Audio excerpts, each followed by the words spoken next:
Bismillah. Assalamualaikum warahmatullahi wabarakatuh. Alhamdulillah hamdan katsiran thayyiban barakan fihi kama yuhibbu rabbuna wa yarda. Wa asyhadu an la ilaha illallah wahdahu la syarikalah wa asyhadu anna Muhammadan abduhu wa rasuluhu la nabiyya ba'da ma ba'du. Raditu billahi rabba wa bil islami dina wa bi Muhammad nabiyya wa rasulah. Alhamdulillah, ini adalah majelis kita yang ketiga dalam pembahasan kitab Raf'ul Malam an A'immatil A'lam, sebuah kitab yang ditulis oleh Syekhul Islam Ibnu Taimiyah yang menjelaskan tentang sebab-sebab yang melatar belakangi terjadinya perbedaan pendapat di antara para ulama. Sebab-sebab yang melatar belakangi terjadinya perbedaan pendapat di antara para ulama. Dan pembahasan kita yang terakhir sampai kepada sebab yang kelima. Sebab yang kelima, kita telah jelaskan bagaimana sikap Umar bin Khattab radhiyallahu anhu yang beliau rujuk menarik pendapatnya tentang masalah mahar, tentang masalah mahar, yang pada awalnya Umar bin Khattab melarang seseorang memberikan mahar lebih daripada mahar yang telah diberikan kepada istri Rasulullah atau anak-anak beliau. Kemudian ada seseorang wanita yang mengingatkan Umar bin Khattab dan membacakan surat An-Nisa ayat yang ke-10. Maka dikatakan oleh Syekhul Islam Ibnu Taimiyah pada halaman yang ke-25, faraja'a Umar ila qawliha wa qad kana hafizan li ayatihi lakin nasiyaha. Yakni Umar bin Khattab, semoga Allah Subhanahu wa taala meridhoi beliau rujuk menarik pendapatnya kemudian berpindah kepada pendapat wanita tersebut. Padahal Umar bin Khattab, semoga Allah Subhanahu wa taala meridhoi beliau, adalah seorang hafid, seorang yang hafal ayat Al-Qur'an tersebut. Akan tetapi apa yang terjadi pada beliau melupakannya. Ini sebab terakhir yang kita bahas dari Raf'ul Malam an A'immatil A'lam. Yang keenam, halaman yang ke-25. A'damu ma'rifatihi bidailalatil hadis. A'damu ma'rifatihi bidilalatil hadis. Sebab yang keenam, seorang ulama dia belum mengetahui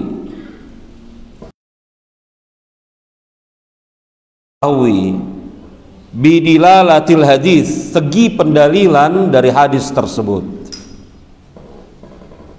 Jadi di antara sebab yang menyebabkan para ulama Ahlussunnah wal Jamaah mereka berbeda pendapat adalah salah seorang di antara imam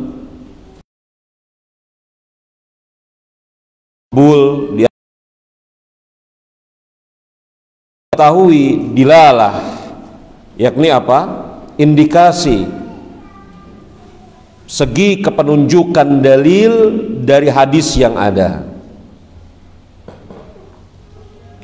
Jadi hadisnya ada, lafadznya jelas, tetapi mereka belum mengetahui secara pasti segi pendalilan dari suatu lafadz itu apa maknanya. Ya. Kemudian Syekhul Islam Ibnu Taimiyah rahimahullahu taala menjelaskan, memberikan contoh, masih halaman yang ke-25, misla lafzi, semisal lafat apa? Muzabanati, al muzabanah, atau lafat al mukhabarah, atau lafat ya al muhaqalah, atau lafat al mulamasah, atau lafat al munabadzah, atau lafat al gharari.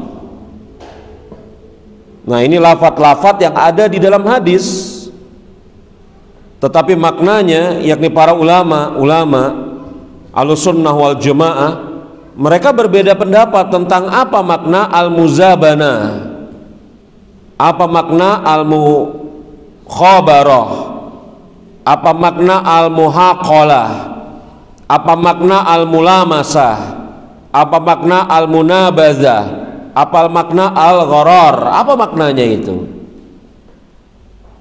Kenapa mereka berbeda pendapat tentang makna kata-kata tersebut? Karena kata-kata tersebut memiliki lebih dari satu makna,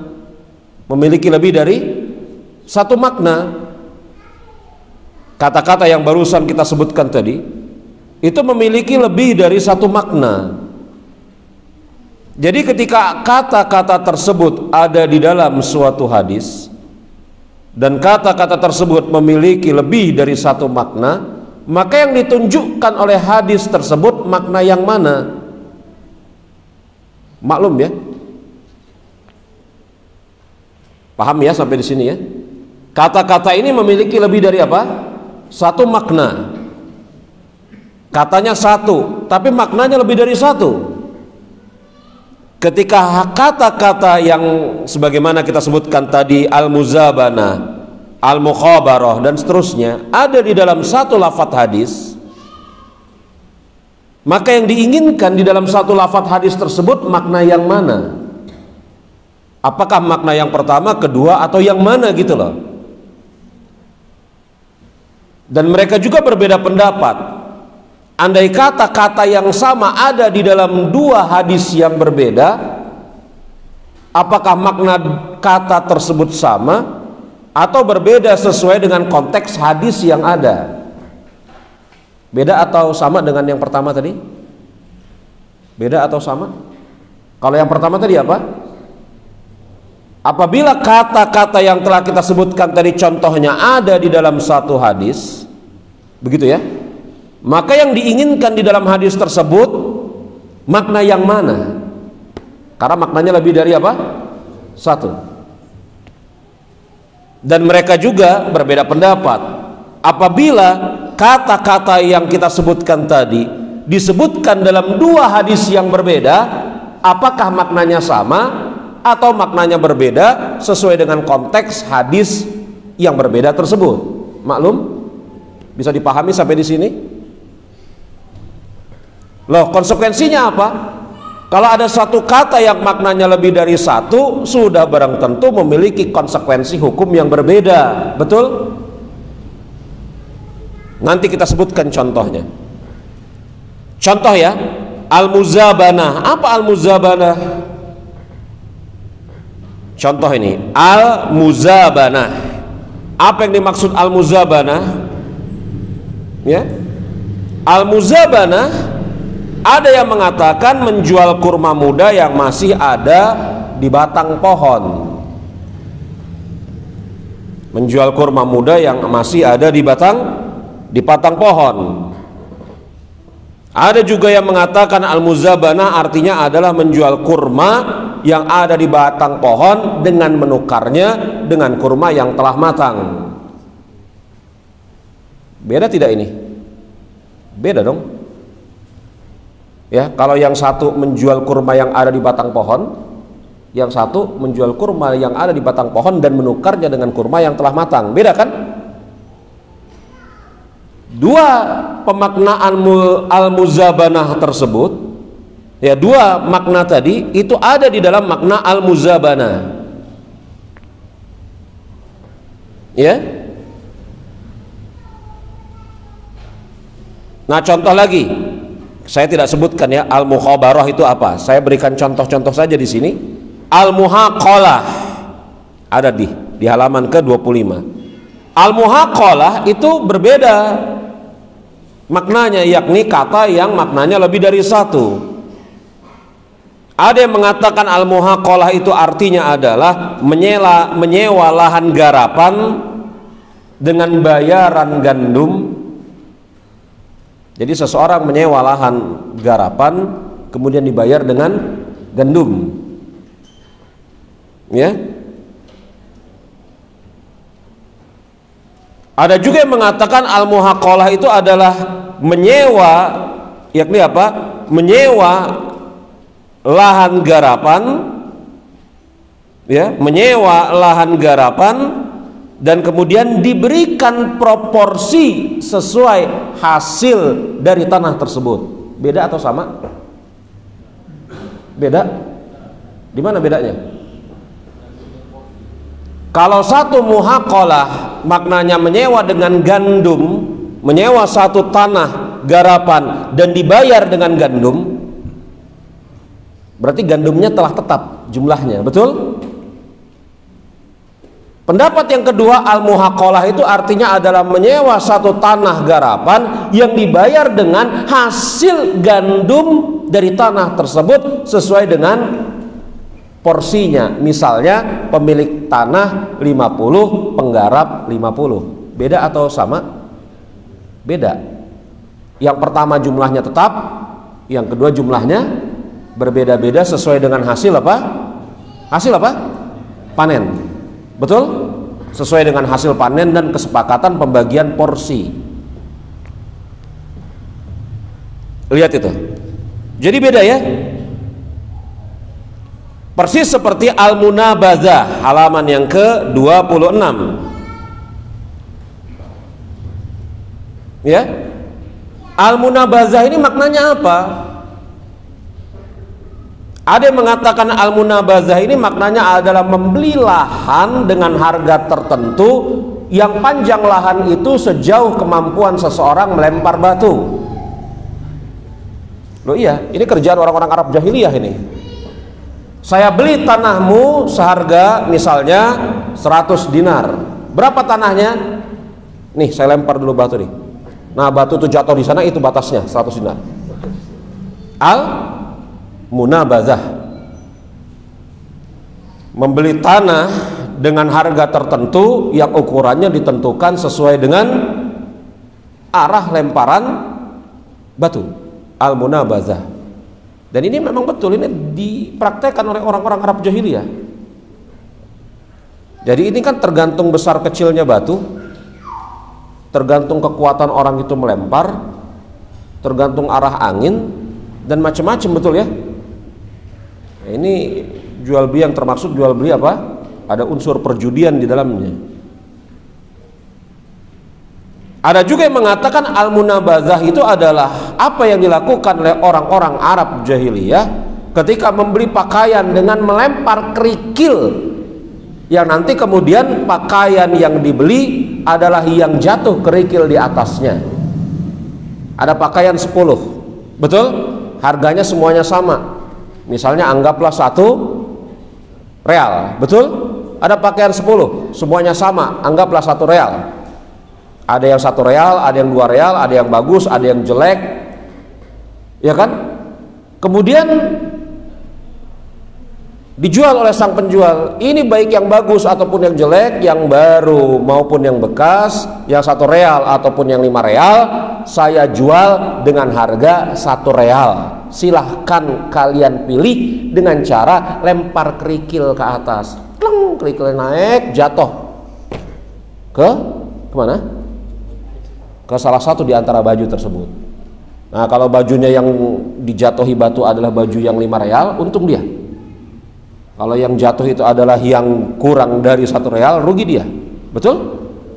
Itu dia, al-munabazah. Nah, jadi kalimat-kalimat seperti ini berbeda-berbeda di antara para ulama di dalam menafsirkannya. Persis seperti hadis, lihat ini ya, contoh. Nah, kita baca dulu halaman ke-26.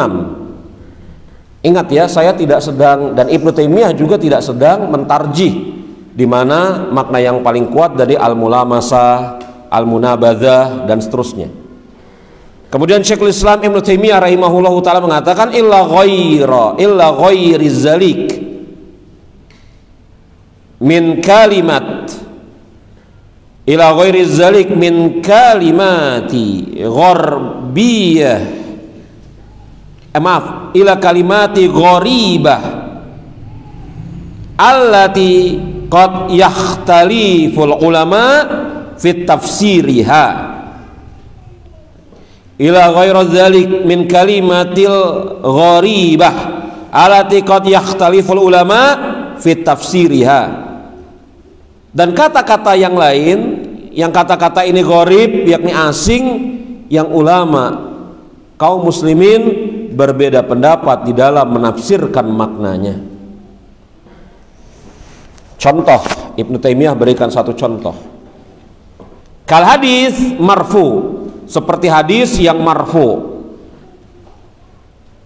Antum bisa lihat halaman ke-26 yang diberi catatan kaki oleh Ibnu Taimiyah, yang diberi catatan kaki di sana rawahu Ahmad wa Abu Daud wa Ibnu Hibban wa Hakim an Aisyah radhiyallahu anha. Ketemu yang saya baca? Ketemu yang saya baca? Ya, catatan kaki keempat halaman ke-26. Rawahu Ahmad wa Abu Daud wa Ibnu Hibban wa Hakim wa an Aisyah radhiyallahu anha. Apa hadisnya? Rasulullah sallallahu alaihi wasallam mengatakan la talaqa wala itaqa fi ikhlaqa.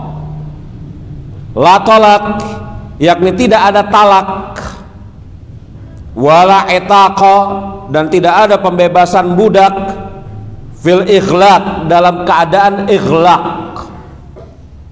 Tidak ada talak, juga tidak ada pembebasan budak di dalam keadaan ikhlaq. Di dalam keadaan apa? Ikhlaq.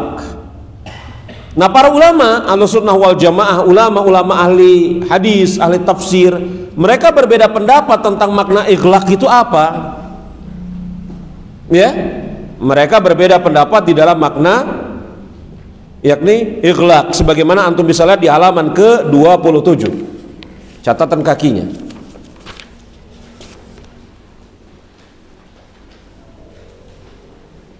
Ya,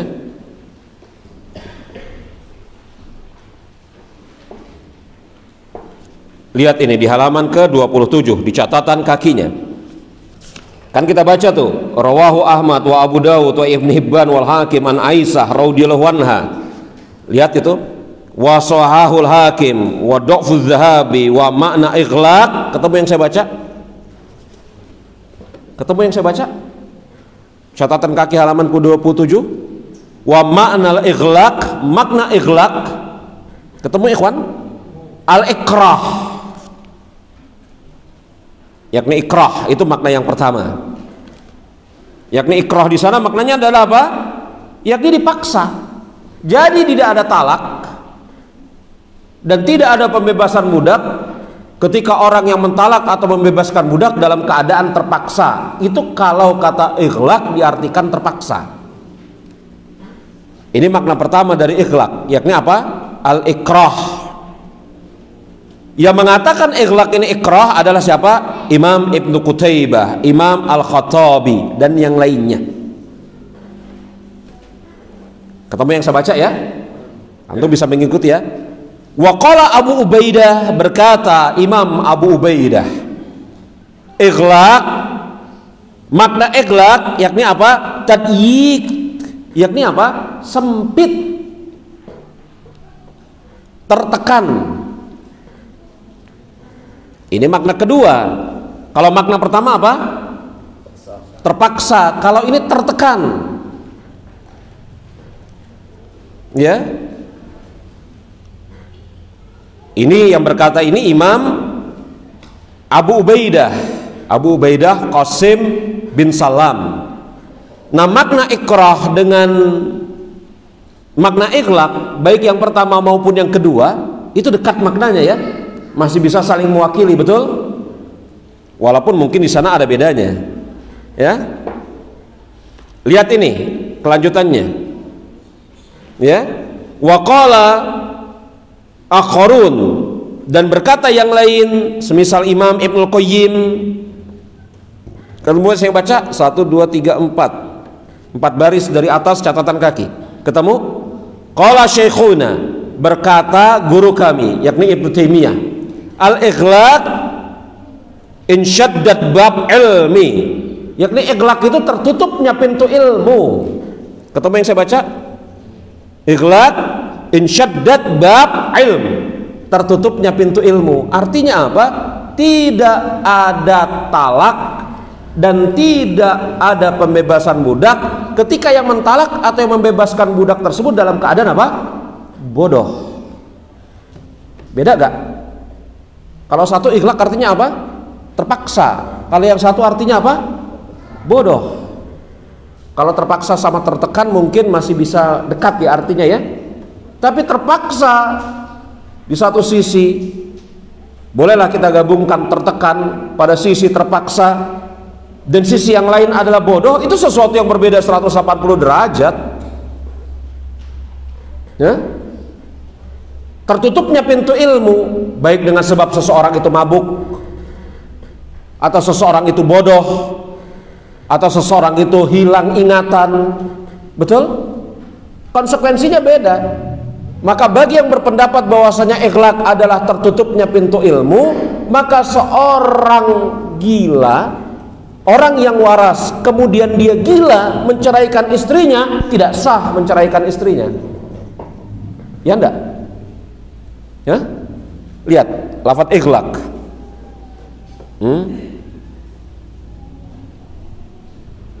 Ya? Makanya lihat itu, ighlaq insyaddat bab ilm, tertutupnya pintu ilmu. Fadakhala fihi talaq majnun wasakran, maka masuk ke dalam bab tertutupnya pintu ilmu ini adalah orang yang mentalak istrinya dalam keadaan gila, dalam keadaan mabuk. Karena orang yang gila, orang yang mabuk sudah barang tentu pintu ilmu sedang tertutup pada diri dia. Lalu apa makna ighlaq ini? Nah begitulah. Karena konsekuensi dari menetapkan makna ighlaq ini yang mana, apakah tertekan, terpaksa, atau tidak memiliki ilmu, betul ya? Itu memiliki konsekuensi yang berbeda. Kalau ighlaq di sana maksudnya adalah tertekan atau terpaksa, sudah barang tentu konsekuensinya berbeda kalau ighlaq di sana maknanya adalah bodoh. Iya. Hah?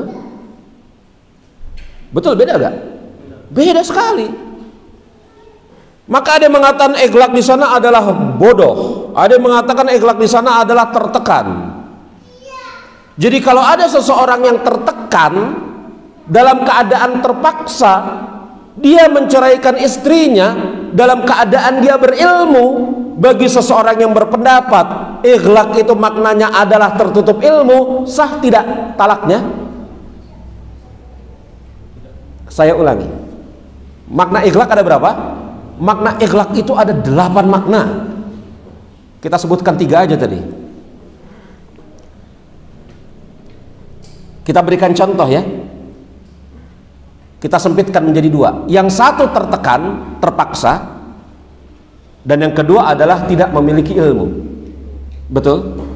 Jadi apabila ada seseorang imam yang berpendapat makna ighlaq adalah tertekan atau terpaksa, bukan tertutupnya pintu ilmu, bisa diikuti? Maka konsekuensi dari pendapat dia, apabila ada seseorang laki-laki yang menceraikan istrinya dalam keadaan terpaksa, dalam keadaan laki-laki itu memiliki ilmu, jatuhkah talaknya? Hah? Jatuhkah talaknya? Lu antum bingung. Ighlaq itu maknanya apa? Tertekan atau terpaksa. Itu makna pertama. Makna kedua, ada juga yang mengatakan apa? Jahil, bodoh, tidak memiliki ilmu. Andai kata ada seorang ulama yang berpendapat makna ighlaq adalah tertekan atau terpaksa, Dan makna ikhlaq itu bukan tidak memiliki ilmu. Ulama ini berpendapat makna ikhlaq itu adalah apa? Tertekan atau terpaksa, bukan tidak memiliki ilmu. Jadi andai kata ada seseorang yang berilmu menceraikan istrinya dalam keadaan tertekan dan terpaksa, jatuhkah talaknya? Tidak. Betul kan? Iya kan? Tapi kalau ada ulama yang lain yang berpendapat makna ikhlaq tersebut adalah tidak memiliki ilmu, betul? Apabila ada seseorang menceraikan istrinya dalam keadaan terpaksa dan dia memiliki ilmu, jatuhkah talaknya? Jatuh. Beda banget. Nah, jadi di dalam menetapkan makna satu kata, yang kata tersebut memiliki lebih dari satu pemaknaan, itu akan menimbulkan konsekuensi hukum yang berbeda. Coba tuh, betapa rumitnya membahas masalah fikih. Ya. Lalu makna ikhlaq itu apa? Tertekan, terpaksa, tidak memiliki ilmu atau apa? Ini masalah lain. Ini qawaidut tarjih. Ya. Jadi andai kata nih ada seseorang, anggaplah seseorang ikhwan ya, mengikuti pendapat bahwasanya ikhlaq adalah bodoh. Oh, tidak sah, jatuh talak orang yang mentalak istrinya dalam keadaan mabok. Betul? Dia berhadapan dengan ikhwan lain yang mengikuti pendapat bahwasanya ikhlaq adalah terpaksa, bukan bodoh. Betul? Enggak bos, jatuh talaknya walaupun dia bodoh, karena makna ikhlaq adalah terpaksa. Ketemu nggak pembicaraannya? Nggak ketemu. Yang satu memahami ikhlaq dengan makna terpaksa, yang satu memahami ikhlaq dalam makna apa? Tertutup ilmu, nggak ketemu. Nah, di sana jadi ada ajang diskusi gitu loh. Ini sebab pertama. Hal pertama dari sebab keenam. Ada satu kata yang memiliki kemudian apa? Makna yang lebih dari satu. Kemudian lanjut ya pada halaman yang ke 26. Kalau yang tadi kan makna ikhlaq itu kita baca di halaman ke-27 catatan kakinya, betul? Makna yang ke-20 di halaman ke-26. Watarat, dan terkadang, nah kalau yang tadi satu kata maknanya lebih, ada satu kata yang maknanya lebih dari satu. Betul ya? Nah, lanjut sekarang. Watarat likauni. Jadi ada satu kata yang bisa dibawa kepada makna bahasa atau makna kebiasaan.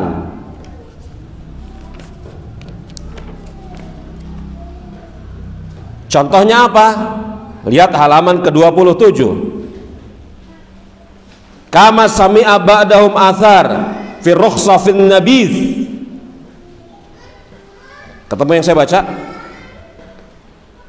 Ketemu? Kama sami'a ba'dahum atharan fi rukhsati fin nabiz. Sebagaimana kita jumpai ada sebagian salafus soleh, sebagaimana kita jumpai ada sebagian salafus soleh, yakni atsar dari para sahabat yang memberikan keringanan pada nabiz. Ya, yakni apa? Fadhannahu ba'du anwa'im. Kita lanjutkan dulu ya. Apa namanya? Membaca dan menerjemahkannya. Fadhannahu ba'da anwa'i muskiri. Sebagian di antara mereka menganggap bahwasanya nabiz adalah salah satu di antara jenis minuman keras. Yakni apa? Bukan seluruh minuman keras, satu saja. Karena secara kebiasaan orang-orang Arab pada zaman itu ketika menjelaskan nabis ya tertuju kepada itu, bukan yang lain gitu loh. Jadi Rasul mengharamkan meminum nabis, minuman keras, itu tuh, ini saja yang dilarang. Adapun minuman keras yang lain tidak dilarang. Maka antum pernah jumpai ada sebagian sahabat yang meminum minuman keras? Dalam keadaan mabuk mereka? Iya. Contohnya Ibnu Abbas. Ibnu Abbas memperbolehkan minuman keras yang lain selain nabis. Kok bisa? Kenapa jemaah? Karena nabis yang disebutkan oleh Rasul hanya tertuju kepada satu itu saja, bukan yang lain gitu loh. Antum paham gak ini? Minuman keras yang dimaksudkan oleh Rasul pada saat Rasul mengucapkan kalimat tersebut hanya tertuju kepada itu saja, bukan yang lain. Maka yang diharamkan oleh syariat nabis yang ini, minuman keras yang seperti ini. Adapun minuman keras yang lain tidak dilarang. Ini diantara pendapat Abdullah bin Abbas. Makanya jangan heran kalau Imam Abu Hanifah berpendapat khamr yang diharamkan itu kalau hanya berasal dari apa? Dari apa? Anggur. Kenapa bisa begitu? Karena khamr pada zaman tersebut, yakni pada zaman Rasul dan setelahnya, hanya terbuat dari anggur yang biasa dikonsumsi untuk mabuk. Adapun khamr yang terbuat dari lain, sesuatu yang lain, misalnya kayak tape ataupun yang semisalnya gitu ya, itu tidak biasa dikonsumsi untuk orang, sehingga mereka menjadi mabuk, walaupun bisa memabukkan. Paham ini antum? Saya berhenti dulu deh. Ada yang mau ditanyain nggak terkait ini nih? Ini dulu nih. Jadi kalau dikatakan nabis pada zaman Rasulullah itu hanya tertuju kepada satu jenis minuman gitu loh, yang memabukkan. Padahal minuman yang memabukkan bukan hanya satu jenis ini saja. Paham? Ketika Rasul mengharamkan nabis itu hanya tertuju kepada satu jenis minuman. Padahal minuman yang memabukkan, minuman yang mampu berpotensi memabukkan bukan hanya satu jenis ini saja, ada jenis-jenis yang lain. Sebagian ulama bahkan dari kalangan sahabat ketika mendengar nabis yang diharamkan, mereka mengarahkan kepada satu ini saja, tidak yang lain. Maka yang diharamkan ini saja, yang lain apa? Tidak. Paham antum? Padahal yang lain juga bisa memabukkan. Tetapi karena urf orang Arab pada saat itu, minuman yang memabukkan hanya ini, bukan yang itu, betul? Maka mereka memahami apa? Nabis yang diharamkan yang ini, bukan yang itu. Paham enggak? Paham betul, serius? Coba antum ulangin. Enggak apa-apa. Ya antum, ya. Enggak apa-apa. Kalau salah ntar kita koreksi. Ayo.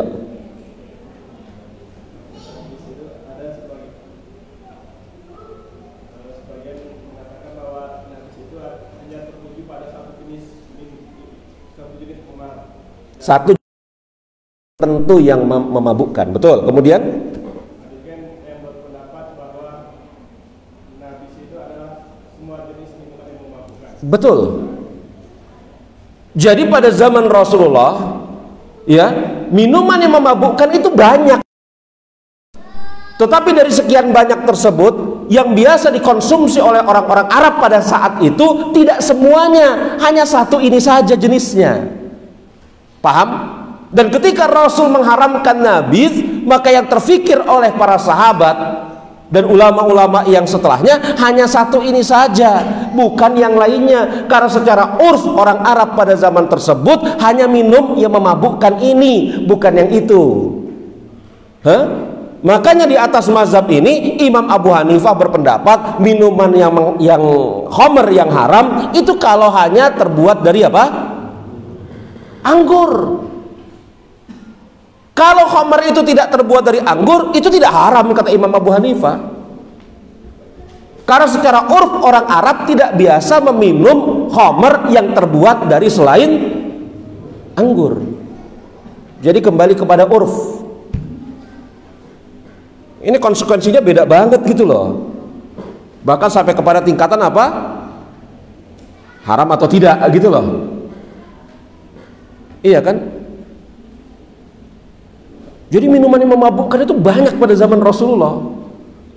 Bukan cuma satu jenis, tetapi yang biasa diminum oleh orang-orang Arab pada zaman tersebut, di antaranya adalah para sahabat sebelum datang pengharaman khamar, hanya satu jenis. Ketika kemudian Allah dan Rasulnya mengharamkan khamar, maka yang terbayang diharamkan ini saja, yang lain tidak diharamkan. Walaupun yang lain juga memiliki potensi bisa memabukkan, tetapi yang lain ini tidak biasa diminum oleh orang-orang Arab pada zaman tersebut. Secara urf mereka tidak terbiasa minum ini. Maklum itu? Nah, kira-kira benar gak pendapat seperti ini? Tidak. Karena yang dinilai bukan jenis minumannya, tetapi apa? Apakah dia memabukkan atau tidak? Iya kan? Begitu. Tayyib. Ya. Nah, kemudian kita lanjutkan kepada hal yang lain. Ya. Halaman yang ke mana dia?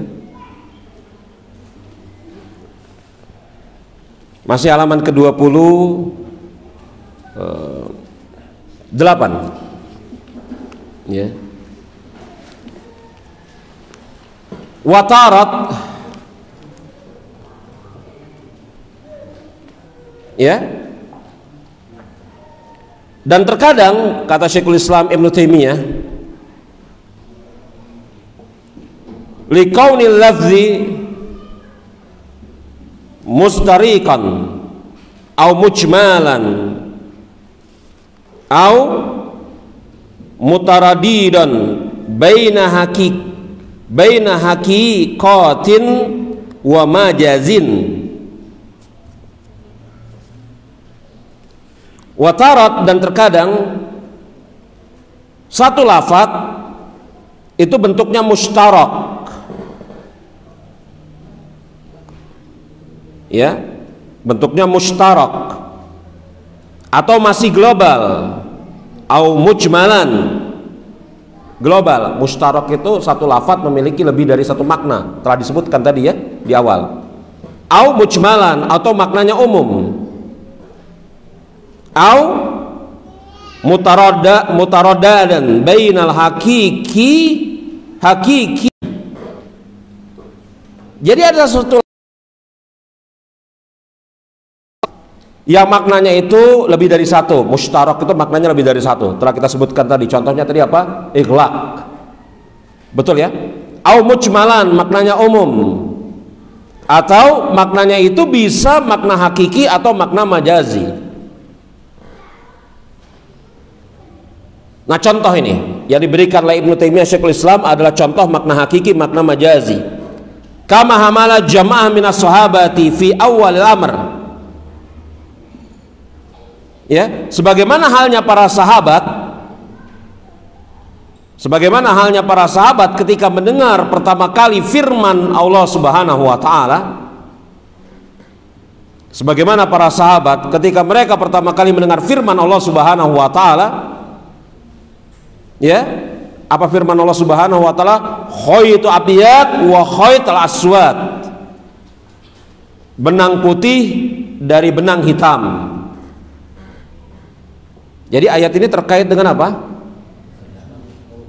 Sahur. Betul? Makan dan minumlah kalian hingga jelas benang putih dari benang hitam. Betul ya? Maklum ini ya, ada di dalam surat Al-Baqarah. Maka sebagian sahabat Rasulullah ketika pertama kali mendengar ayat ini, mereka pahami secara hakikat, yakni apa? Waktu berhenti makan sahur kalau sudah bisa terbedakan antara dua warna benang, maka mereka kumpulkan benang hitam dan benang putih dalam satu lilitan, mereka intai itu, mereka terus makan. Kalau terbedakan mana putih mana hitam dalam lilitan tersebut, mereka berhenti makan. Maklum ini ya, makna apa itu? Hakiki. Padahal yang diinginkan di dalam ayat tersebut, apakah maknanya seseorang itu berhenti makan sehingga dia bisa membedakan benang putih dan benang hitam yang ada dalam satu lilitan, atau maksudnya masuknya waktu fajar shadiq, apa maknanya? Yang pertama atau kedua? Yang kedua. Berarti makna apa yang diinginkan di dalam ayat tersebut? Majasi. Betul? Ya enggak? Maklum ini ya. Atau yang mujmal. Apakah mujmal itu diperlakukan secara mujmal? Kalau mustarok sudah tadi, iglaq. Betul? Hakiki majazi ini contohnya. Mujmal, contohnya mujmal. Disebutkan oleh Ibnu Taimiyah Syekhul Islam, kama hamala akharun qaulihi ta'ala, sebagaimana ya sebagian sahabat ketika ya Allah Subhanahu wa ta'ala berfirman, famsahu biwujuhikum wa aidikum, maka basuhlah wajah kalian sampai tangan-tangan kalian.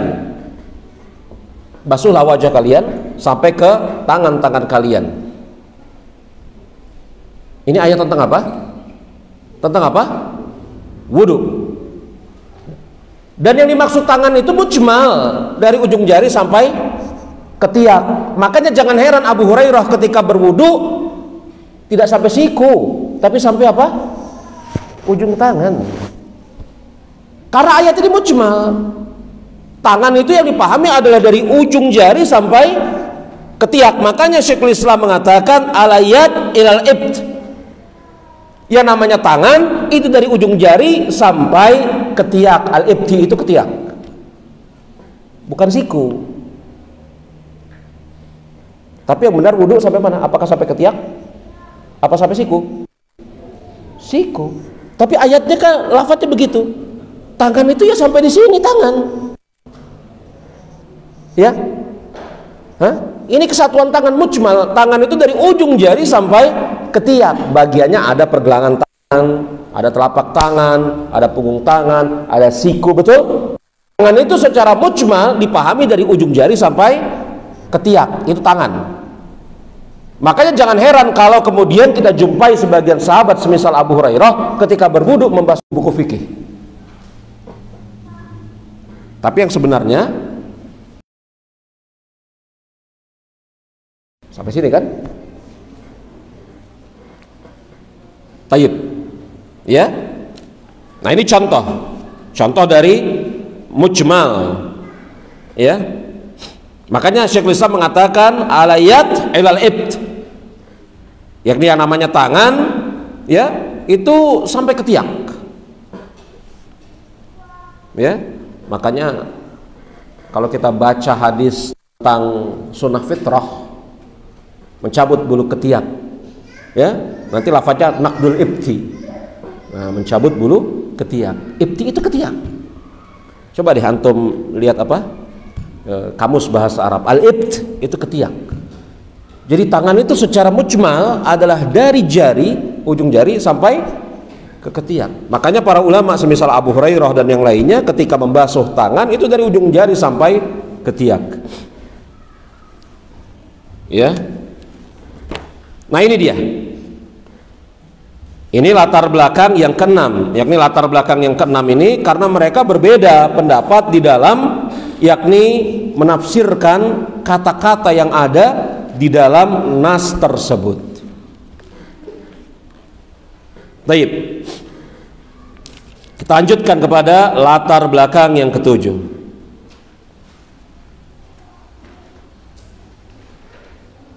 Latar belakang yang ketujuh.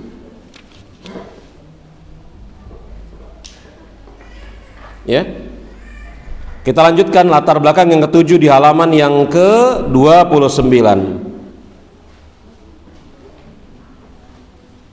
I'tiqaduhu ana la dalalata fil hadis. Yang ketujuh, mereka berkeyakinan bahwasanya hadis tersebut ya tidak memiliki pendalilan. Hadis tersebut tidak memiliki pendalilan yang diindikasikan sedemikian Apa ini maknanya ya? Mereka berkeyakinan bahwasanya hadis tersebut tidak memiliki pendalilan yang diindikasikan di dalam hadis tersebut. Apa ini ya? Agak susah ini ya. Tapi mudah-mudahan kalau saya terangin contohnya, insya Allah dipahami. Ya. Jemaah rahimani wa rahimakumullah. Kita lihat ini di halaman ke-29 paragraf yang terakhir. Ya, halaman ke-29 paragraf yang terakhir. Ya. Mithla an ya'taqid anal am makhsus laisa bihujjah. Di antara contohnya, sebagian ulama berkeyakinan bahwasanya ungkapan umum yang dikhususkan bukan hujjah atas setiap muslim. Am makhsus laisa bihujjah.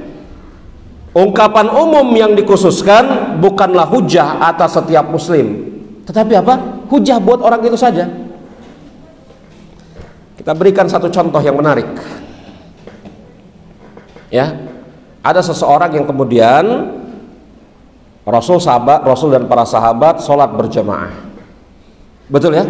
Ada seseorang yang terlambat sholat berjamaah, maka dia datang secara terburu-buru, kemudian dia ruku sebelum sampai ke saf dan berjalan menuju saf.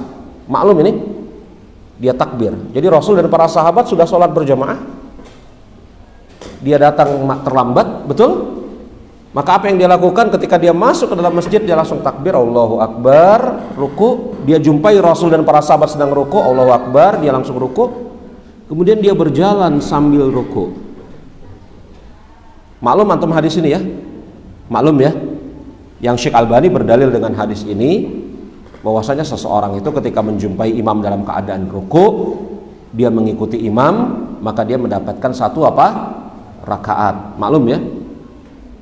Dan latar belakang hadis ini juga pun antum insyaallah ta'ala mengetahui ya.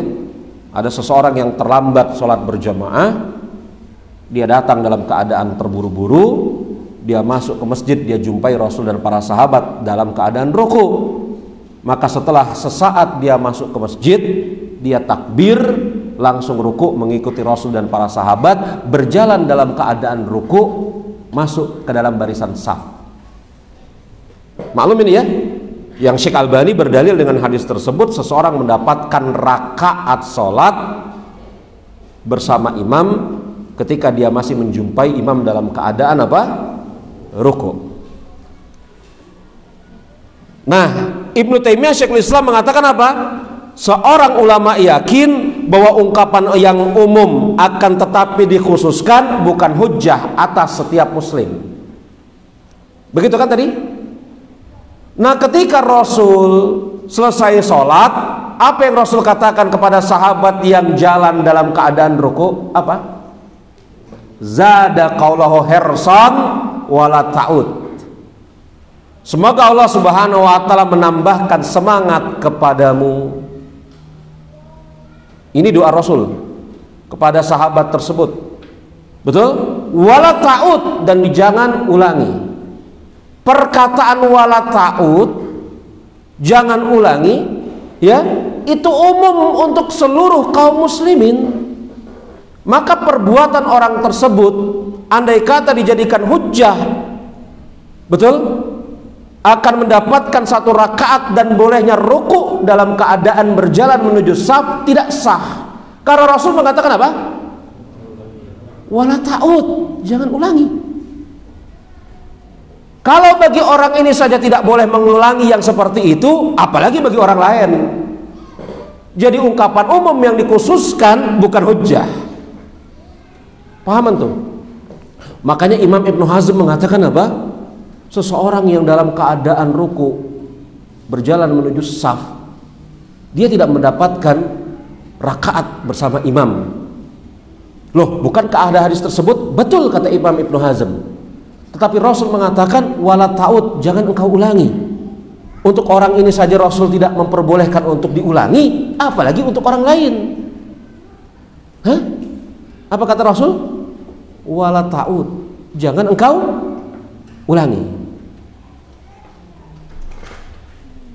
Jadi perbuatan umum ini sebenarnya kan, perbuatan umum dalam artian semuanya bisa mengerjakan seperti ini, betul? Tetapi Rasul khususkan, maka pengkhususan tersebut bukan hujah atas yang umum. Coba tuh, kira-kira boleh gak takbir di depan pintu, kemudian ruku, berjalan ruku, masuk ke dalam saf bersama imam? Boleh gak? Selama ini menganggap boleh ya, mengikuti fatwanya Syekh Albani ya. Imam Ibnu Hazm mengatakan nggak boleh. Kenapa nggak boleh? Rasul mengatakan wala ta'ud, jangan engkau ulangi. Untuk orang ini saja nggak boleh diulangi, apalagi untuk orang lain. Jadi Rasul hanya memberikan dispensasi bagi orang ini pada kesempatan itu saja. Nah, kira-kira begitu loh kalimat lugasnya. Maka ulama berbeda pendapat, apakah dispensasi dari Rasulullah untuk orang ini itu hanya berlaku untuk orang ini saja, atau juga berlaku bagi semua kaum muslimin. Dan sebagian mereka mengatakan suatu perbuatan umum yang dikhususkan untuk seseorang bukan hujah atas seluruh kaum muslimin. Jadi tidak berlaku untuk seluruh kaum muslimin, hanya untuk orang ini saja. Maklum itu? Paham ya? Persis seperti larangan isbal, betul? Larangan apa? Larangan isbal itu larangan umum. Saya berikan contoh yang kedua. Larangan isbal itu larangan umum, yakni larangan isbal untuk seluruh siapa? Kaum muslimin dari kalangan laki-laki, betul? Larangan umum, tetapi Rasul khususkan diperbolehkan untuk siapa? Untuk Abu Bakar. Sambil Rasul mengatakan, sesungguhnya engkau tidak sombong wahai Abu Bakar. Maka sebagian ulama berpendapat dengan kaidah umum yang dikhususkan untuk seseorang bukan hujah atas seluruh kaum muslimin. Ini khusus buat Abu Bakar. Jadi kalau ente kemudian berhujah dengan hadis ini untuk memperbolehkan isbal untuk memperbolehkan isbal dengan cara tidak sombong, nggak tepat. Betul ya? Tapi sebagian ulama mengatakan apa? Boleh. Yang haram itu kalau sampai derajat apa? Sombong. Lihat ini metodologi. Sesuatu yang umum ketika dikhususkan untuk seseorang, apakah berlaku hujah atas seluruh kaum muslimin atau hanya untuk orang itu aja? Nah, ini nih. Tayyib. Iya kan? Kita lanjutkan. Ini salah satu contoh ya. Salah satu apa? Contoh dari latar belakang ketujuh.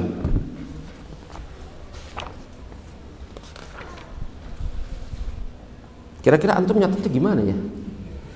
Gimana nyatetnya? Penjelasan yang saya jelaskan gimana nyatetnya?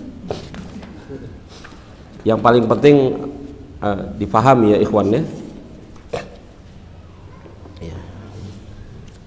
Taib.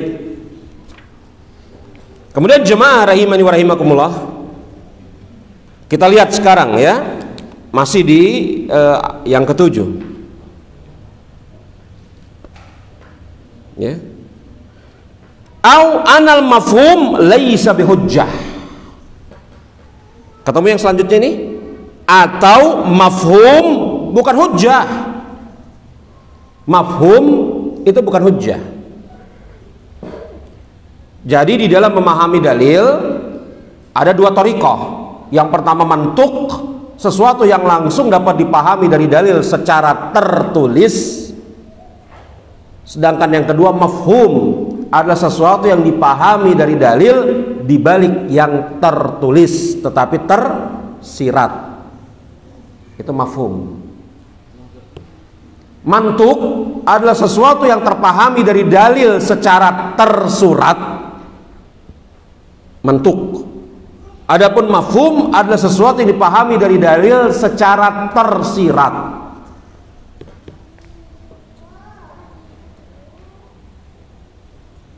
Betul ya? Satu tersurat, satu tersirat. Kalau mantuk tersurat, kalau mafhum tersirat. Ya. Nah, para ulama mengatakan kalau mantuk hujah, hujah mantuk hujah. Tapi mafhum hujah atau tidak? Ada sebagian ulama mengatakan mafhum bukan hujah, yang hujah itu mantuk. Ya? Yang hujah itu adalah mantuk. Kalau mafhum sesuatu di balik yang tertulis atau tersurat, itu bukan hujah. Taib? Betul? Udah bisa dibedakan antara mantuk dengan mafhum. Sesuatu yang tersirat bukan hujah. Yang hujah itu yang tersurat.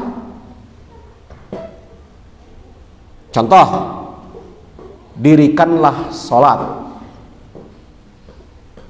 Firman Allah Subhanahu wa ta'ala, aqimus sholat, tegakkanlah sholat. Mantuknya apa? Yang tersurat apa? Perintah mengerjakan sholat. Betul ya? Perintah mengerjakan apa? Sholat. Maka mafhum dari perintah mengerjakan sholat contohnya apa? Di balik yang tertulis mengerjakan sholat apa? Ayo, apa yang tersirat dari perintah mengerjakan sholat? Hah? Berpakaian yang terbaik. Betul? Ya, berpakaian yang terbaik. Ya, apalagi? Suci, menghadap kiblat. Itu bukan hujah dalam lafadz aqimus sholah. Itu mafhum. Mafhum dari aqimus sholah bukan perintah untuk apa? Memperbaiki pakaian. Lo. Benar gak ini? Benar gak? Perintah dari tegakkanlah sholat. Apa perintah tegakkanlah sholat? Ya sholat. Yang tersirat dari perintah menegakkan sholat misalnya apa? Berwudu. Ya, bukan hujah atas ayat tersebut. Perintah berwudu itu ayatnya lain gitu loh. Hah? Di dalam perintah menegakkan sholat tidak tersirat perintah untuk berwudu. Perintah untuk berwudu bukan di dalam ayat tegakkanlah sholat, tetapi ayat apa? Apa? Ayat lain. Nah, gitulah kira-kira. Betul ya?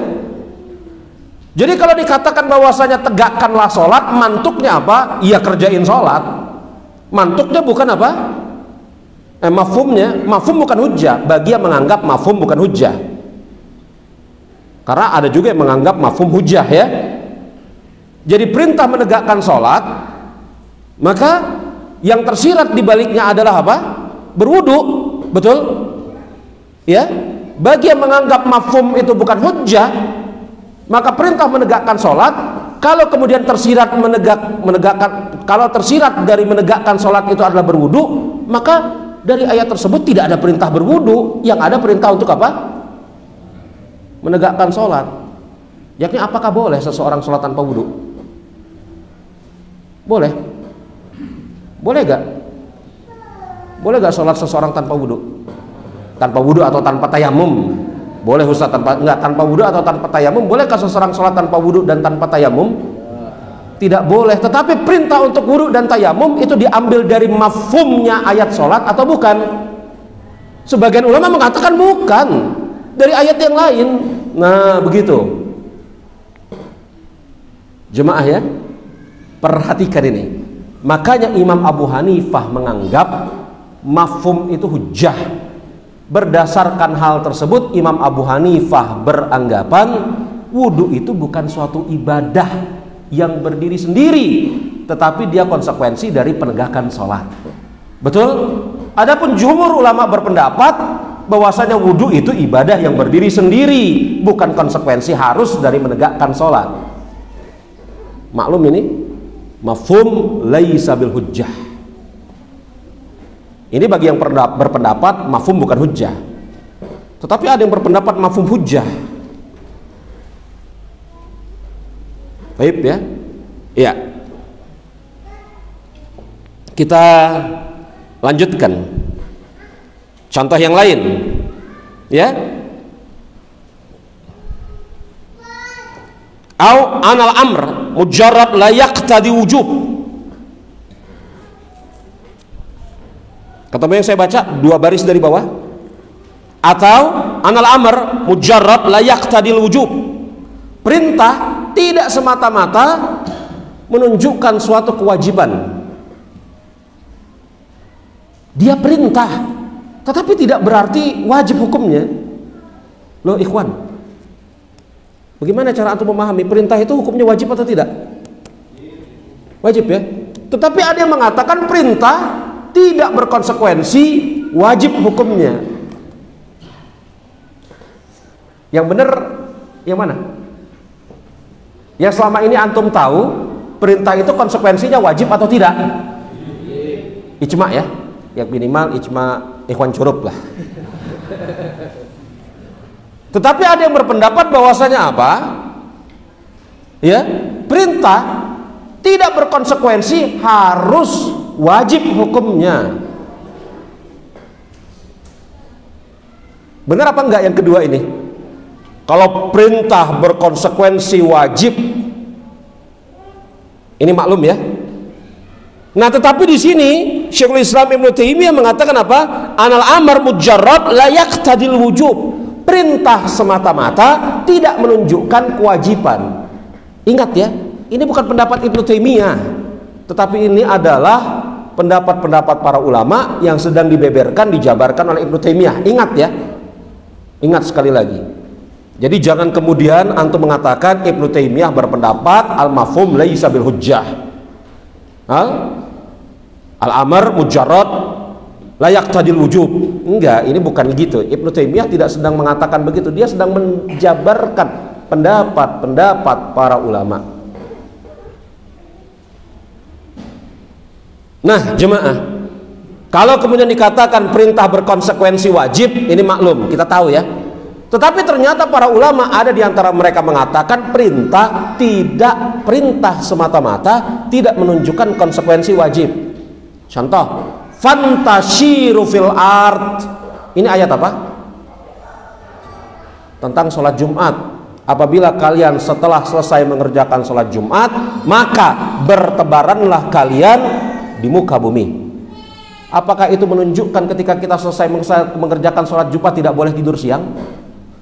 Harus keluyuran di muka bumi? Hah? Boleh gak seseorang habis sholat Jumat tidur siang? Loh gimana? Antum kan mengatakan perintah menunjukkan wajib. Wajib, maka habis sholat Jumat keluyuran, bertebaran ke muka bumi. Jangan pulang ke rumah, jangan tidur siang.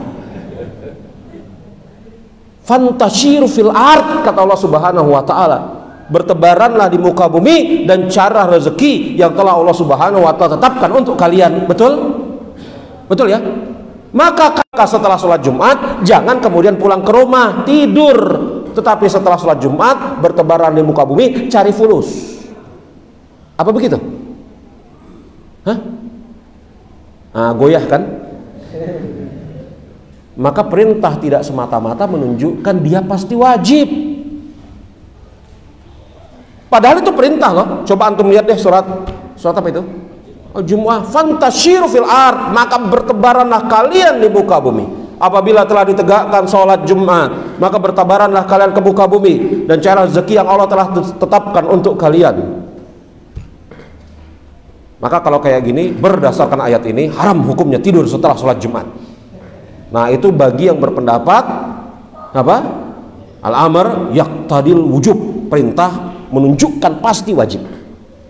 Tetapi al-amr mujarrad la yaqtadil wujub, semata-mata perintah tidak berkonsekuensi wajib. Nah begitu ya. Maka jangan heran antum kalau ada seorang ulama banyak yang mengatakan makruh hukumnya tidur siang setelah sholat Jumat. Iya sahih, betul ada. Makruh hukumnya tidur siang. Makruh di sisi ulama mutaqaddimin itu artinya mendekati haram loh. makruh. Yang diperintahkan oleh Allah adalah keluar. Iya kan? Sebagaimana juga ini ayat wudu. Apabila kalian hendak menegakkan sholat, maka basuhlah wajah kalian. Itu perintah ya. Apa menunjukkan setiap kita hendak mengerjakan sholat kita wajib berwudu? Hah? Kalau antum memiliki pendapat perintah menunjukkan wajib, maka setelah antum menyelesaikan sholat 4 rakaat zuhur, betul ya? Mau apa? Mau ba'diyah, betul? Keluar dulu wudu lagi. Apabila hendak mengerjakan sholat kan, maka wudulah kalian. Keluar lagi wudu. Allahu Akbar, ba'diyah, betul? Yang repot kalau taraweh. Oh, iya betul. Yang repot kalau taraweh 2 rakaat kan? 2 rakaat Allahu Akbar ya. Sudah selesai 2 rakaat, assalamualaikum, assalamualaikum. Wah, antri lagi wudu ya, antri lagi wudu gitu kan. Habis wudu kemudian apa? Rapatin lagi saf, Allahu Akbar, 2 rakaat ya. Allahu Akbar, selesai salam, antri lagi wudu. Bayangin coba. Apa enggak repot yang 23 rakaat? Ya, 23 rakaat berapa tuh? Berapa kali wudu? Padahal perintahnya apa? Apabila kalian hendak mengerjakan sholat, maka itu kan perintah. Setiap kita hendak mengerjakan sholat, maka wudu. Maka apakah semata-mata perintah menunjukkan? Kalau kayak gitu lihat tuh konsekuensinya ya. Setiap mau mengerjakan sholat 2 rakaat, antum wudu, walaupun tidak batal wudunya. Ya enggak? Iya toh? Betul enggak? Betul enggak itu? Betul ya? Bingung ya? Sama. Anal amar mujarrad la yaqtadil wujub. Ya?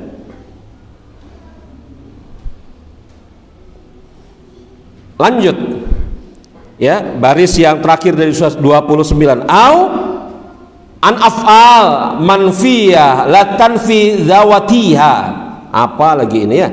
Atau perbuatan yang dilarang tidaklah menafikan perbuatan itu sendiri. Apa lagi ini? Allahu Akbar. Atau suatu perbuatan yang dilarang, yang dinafikan, tidaklah menafikan zat perbuatan itu.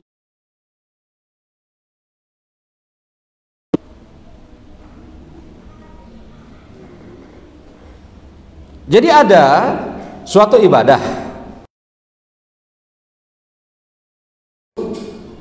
ada penafian. La itu kan maklum ya, kalau kita belajar bahasa Arab, la itu menunjukkan apa? Tidak, dinafikan, betul ya? La. Ada suatu ibadah, ya sebut saja ibadahnya saum, puasa, betul ya? Sebut saja ibadahnya saum, puasa. Dan di dalam suatu riwayat hadis disebutkan tidak ada puasa. Maka perkataan tidak ada puasa ini menghilangkan puasa itu sendiri atau menghilangkan persyaratan yang disebutkan di dalam lafaz tersebut. Bingung? Saya berikan contoh langsung hadisnya. Apa kata Rasulullah? La siyama lam yuthbit siyam minal lail. Tidak ada puasa bagi orang yang tidak menetapkan niat di malam hari. Maklum hadisnya? Maklum hadisnya ya. Tidak ada puasa bagi orang yang tidak menetapkan niat puasa di malam apa? Hari. Maklum hadisnya ya, riwayat Imam Muslim. Perkataan tidak ada puasa, apakah itu menunjukkan puasanya itu tidak ada sama sekali, yakni tidak sah, atau sah tetapi tidak sempurna? Apakah la di sana itu la maksudnya adalah manfiyah mutlak au zawatiha? Apakah menunjukkan bahwasanya la itu menunjukkan tidak ada sama sekali dalam artian tidak sah puasanya, atau sah tetapi kurang nilainya? Betul? Contoh yang paling dalam tanda kutip jelas, la sholata liman lam yakra umal kitab. Tidak ada sholat bagi orang yang tidak membaca apa? Al-Fatihah. La di sana menunjukkan tidak sah atau tidak sempurna. Hah? Tidak sah atau tidak sempurna, khilaf ulama. Ada yang mengatakan tidak sah, ada yang mengatakan tidak sempurna. Iya kan? Yang mengatakan tidak sah itu diantaranya Imam Syafi'i. Yang mengatakan tidak sempurna selain beliau. Apakah la di sana menunjukkan manfiyah mutlak, seluruhnya dihilangkan, atau sebagiannya saja gitu loh? Nah begitu, ya. Af'al manfiyah latun fi dzawatiha wala jami' ahkamiha. Apakah manfiyah yakni penafian dari suatu perbuatan itu menafikan zat ibadah itu sendiri atau menafikan hukum yang ditetapkan di dalam ibadah itu? Jadi kalau tidak ada sholat atas orang yang tidak membaca Al-Fatihah, kalau yang ditakdirkan adalah zawatiha, sholatnya nggak ada, nggak sah sholatnya. Kalau yang ditakdirkan adalah jami' ahkamiha, maka selama hukum-hukum yang lain terpenuhi, dia tidak membaca Al-Fatihah, sah sholatnya, tapi kurang. Coba deh baca nih, di mana? Mana kita baca tadi itu? Af'al manfiyah la tanfi zawatiha wala jami' ahkamiha. Apakah yang dinafikan di sana adalah zatnya dan tidak keseluruhan hukumnya? Khilaf ulama memang, ada yang mengatakan hukumnya saja sah selama yang lain ada, tetapi ada yang mengatakan bahkan yakni apa? Sholatnya itu sendiri tidak teranggap. Taib. Dan perkara ini jemaah rahimani wa rahimakumullah, ini perkara yang banyak sekali beredar di sisi apa? Di sisi ulama-ulama fikih, ya.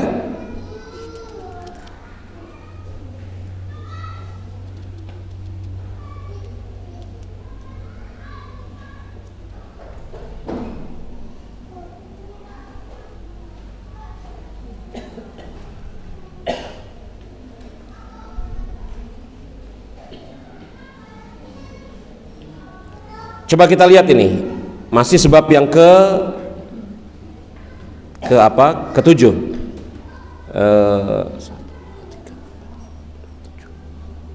8 baris dari atas.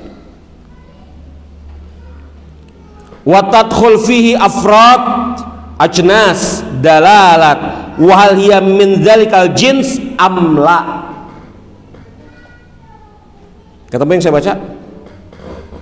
Wa tadkhul fihi afrad ajnatid dalalat wa hal hiya fi dzalikal jins amla.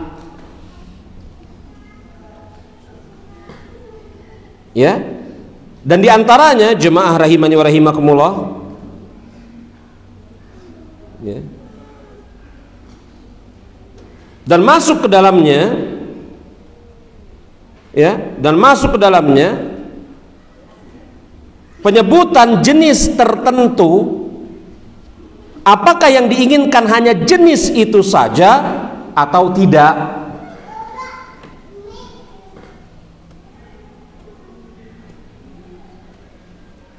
Penyebutan satu jenis tertentu, apakah yang diinginkan hanya satu jenis itu saja ataukah tidak?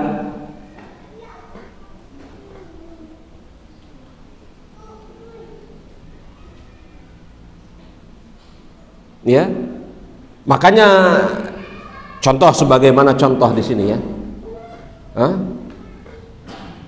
Para ulama bersepakat bahwasanya jenis barang riba diantaranya adalah apa? Emas dan perak. Lalu bagaimana dengan batu mulia yang harganya bisa jadi lebih mahal daripada emas dan perak? Apakah kemudian batu mulia tergolong sebagai jenis barang riba atau bukan? Iya kan? Batu mulia, yang bukan batu mulia dalam artian apa? Yang dipersepsikan sebagai batu yang mulia, padahal sebenarnya ya cuman kepandaian ngolesnya aja gitu loh. Ya. Itu kan pada waktu-waktu yang lalu kan musim ya, orang bikin batu ya. Banyak-banyak batu-batu, betul ya? Sekarang kalau digeletakin di pinggir jalan, nengok aja enggak manusia kali kan? Ya. Aduh, betul. Ini memang batu yang betul-betul mulia gitu loh. Yang nilainya itu memang ada, bukan cuma sekedar dibangun dan atau apa dipersepsikan semata-mata. Memang betul-betul mulia batu itu. Semisal kayak apa? Zamrud. Betul ya? Apalagi berlian. Memang itu memang nilainya itu memang mahal secara intrinsik. Bukan kemudian karena apa? Batu yang entah nemu di pinggir kali, kemudian dipoles bagus-bagus, dikasih apa jadi mengkilat, diikat dengan ikatan yang bagus, kemudian oh ini pernah dipakai oleh si fulan, kemudian digembar-gemborkan, jadi mahal harganya. Iya toh? Persis kayak yakni apa? Kembang, daun. Ini kalau kelokannya 9 harganya mahal. Kelokan apa? Daunnya, betul ya? Sekarang kan ya begitu saja gitu loh. Nah, ada batu-batu tertentu yang harganya bahkan lebih mahal daripada emas dan perak, betul? Nah, sekarang batu-batu tersebut itu kan tidak disebutkan di dalam hadis-hadis Rasulullah sebagai barang ribawi. Yang disebutkan sebagai barang ribawi yakni apa? Emas, perak, gandum, kurma, dan garam. Betul? Maka apakah benda-benda ribawi hanya terbatas pada 5 jenis ini saja atau tidak? Maklum ini ya? Maklum khilaf. Tukar motor dengan motor boleh tidak? Boleh, karena dia bukan benda ribawi. Ada yang mengatakan, oh nanti dulu. Nah, terus panjang kan pembicaraannya. Lalu bagaimana misalnya tukar yakni batu mulia satu dengan batu mulia yang lain, perunggu dengan perunggu, platina kan mahal-mahal ya, dengan platina, apakah itu jenisnya juga dianggap sebagai benda ribawi? Apakah ketika Rasul menyebutkan satu jenis maka yang diinginkan hanya jenis itu saja atau tidak?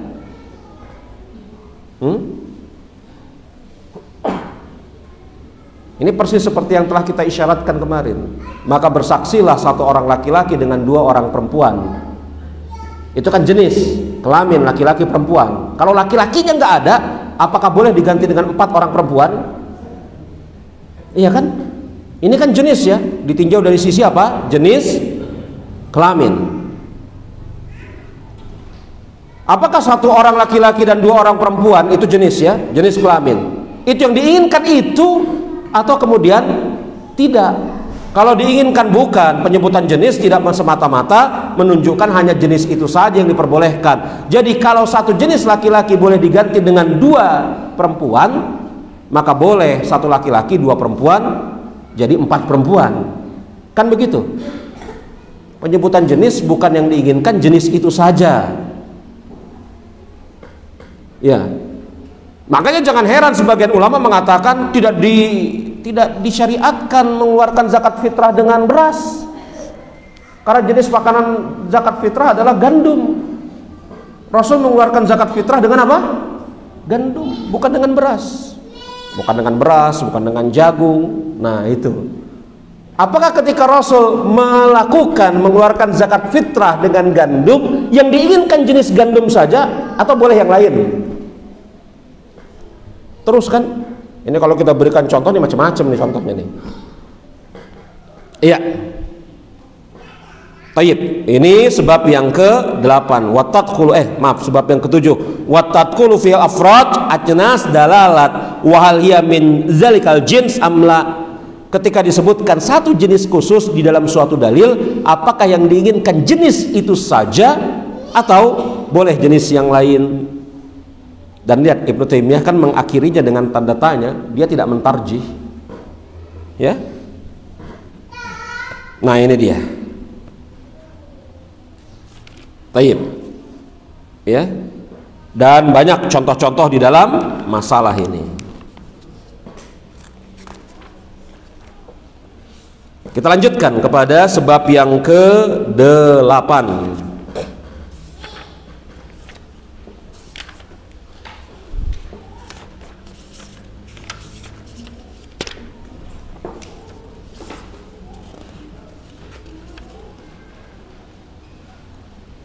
Sebab yang ke-8, halaman yang ke-30.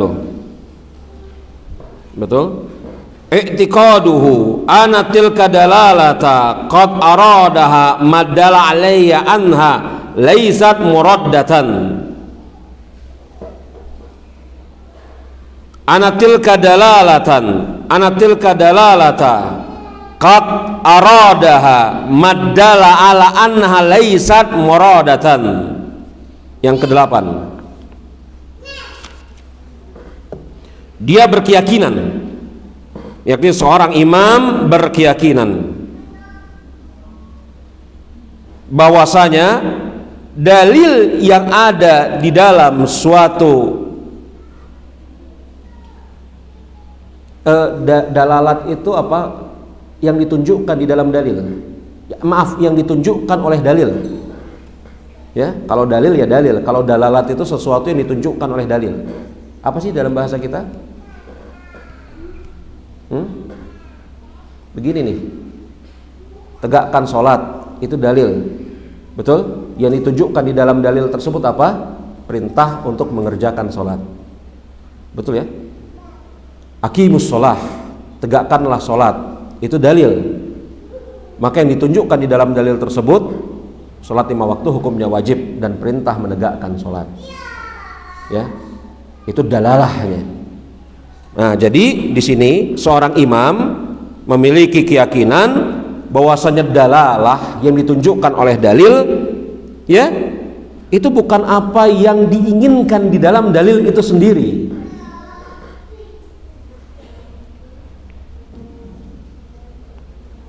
Ya, seorang imam berkeyakinan, memiliki keyakinan bahwasanya yang ditunjukkan di dalam dalil bukan apa yang diinginkan di dalam dalil itu sendiri.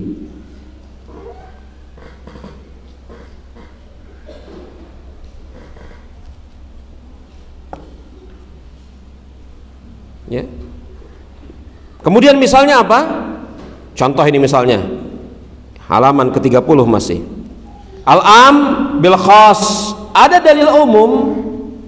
Yang mana dalil umum ini yang diinginkan bukan keumuman itu sendiri, karena datang di sana dalil lain yang mengkhususkannya. Am bi khas, ketemu ini? Am bi khas.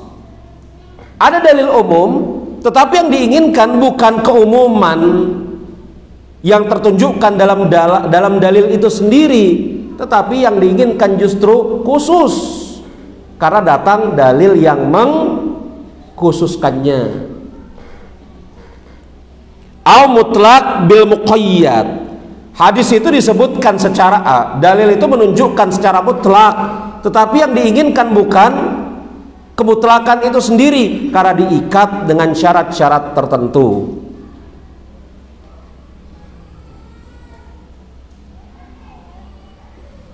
Contoh ini ya, mutlak bil muqayyad. Mutlak bil muqayyad. Kita jumpai di dalam ayat-ayat Al-Qur'an, Allah Subhanahu wa taala ketika memerintahkan membebaskan budak, fatahriru raqabah. Maka bebaskanlah apa? Budak.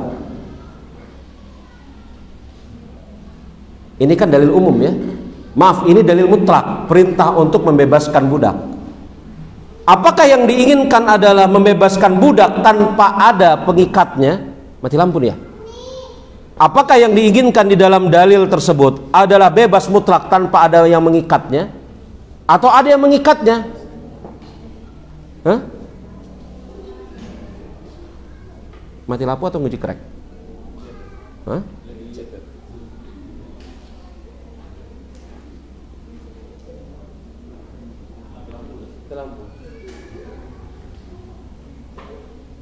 Iya, kita apa namanya? Kita tuntaskan ini ya. Kita sering jumpai di dalam Al-Qur'anul Karim ada perintah untuk membebaskan budak. Betul? Bebaskanlah apa? Budak. Jadi perintah membebaskan budak itu mutlak. Tapi perintah mutlak itu apakah ada muqayyadnya? Ada gak muqayyadnya? Apa muqayyadnya? Hah? Hah? Ia memberikan ikatan, yakni yang memberikan apa? Ketetapan di dalam budak itu sendiri. Ada gak? Fatahriru raqabah mu'minah. Betul? Dan bebaskanlah budak, yakni budak itu seorang mukmin. Betul ya? Dan ini dua ayat yang berbeda, betul? Antum kadang jumpai fatahriru raqabah pada ayat yang ini, fatahriru raqabah mu'minah pada ayat yang lain, betul? Betul enggak? Apakah ini menunjukkan seorang muslim ketika hendak membebaskan budak, dia boleh memilih membebaskan budak baik budak itu bukan mukmin, berdalil dengan ayat fatahriru raqabah, dan dia boleh juga membebaskan budak yang mukmin berdalil dengan ayat fatahriru raqabah mu'minah. Betul ya? Ataukah fatahriru raqabah mu'minah ini merupakan muqayyad atas fatahriru raqabah? Ini khilaf loh. Makanya para ulama ketika menjelaskan tentang apa? Membebaskan budak, semisal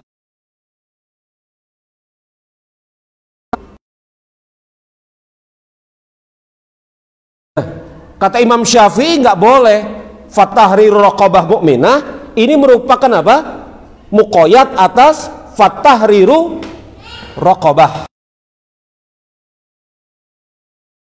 Kalau yang benar siapa di sini? Boleh gak membebaskan budak yang bukan seorang muslim? Hah? Jadi maksudnya kan begini, antum bisa googling ya. Insya Allah antum juga tahu nih ayat-ayat seperti ini kan, bebaskan budak. Ini ayat yang pertama. Pada ayat yang lain bebaskan budak seorang mukmin. Mukminah di sana bukan budak perempuan. Mukminah itu kenapa dia disebut mukminah? Karena raqabah itu kan muannas. Ya. Jadi mukminah di sana bukan berarti itu budak perempuan. Karena dia muannas, isim muannas ketemu sama muannas yang lain gitu kan. Fatahriru raqabah mu'minah. Betul gitu ya? Tayyib. Nah, ini ada dua ayat, yang satu ini, yang satu itu. Betul? Nah, para ulama berbeda pendapat di dalam masalah ini ketika dihadapkan kepada perintah untuk membebaskan budak. Kapan seseorang diperintahkan untuk membebaskan budak? Misalnya ketika dia berjima dengan istrinya di tengah hari bulan Ramadan, betul? Dia kan diperintahkan untuk membebaskan seorang budak. Iya toh? Nah, apakah kemudian dia boleh di dalam keadaan memilih, boleh membebaskan budak, tidak peduli apakah dia mukmin atau bukan? Dan juga dia boleh memilih membebaskan budak yang mukmin. Jadi ini dalam bentuk apa? Takhyir, pilihan saja. Mana yang mudah bagi dia, membebaskan budak atau membebaskan budak mukmin? Mana yang mudah? Ataukah fatahriru raqabah mu'minah ini muqayyad terhadap fatahriru raqabah? Kalau Imam Malik mengatakan boleh dia milih, mukmin boleh, nggak mukmin juga boleh. Walaupun yang lebih utama siapa? Mukmin. Tapi boleh. Kalau Imam Syafi'i mengatakan nggak boleh. Kenapa Imam Syafi'i mengatakan nggak boleh? Hah? Kenapa? Karena fatahriru raqabah mu'minah itu muqayyad terhadap yang mutlak. Apa yang mutlaknya? Fatahriru raqabah. Kira-kira pendapat siapa yang benar?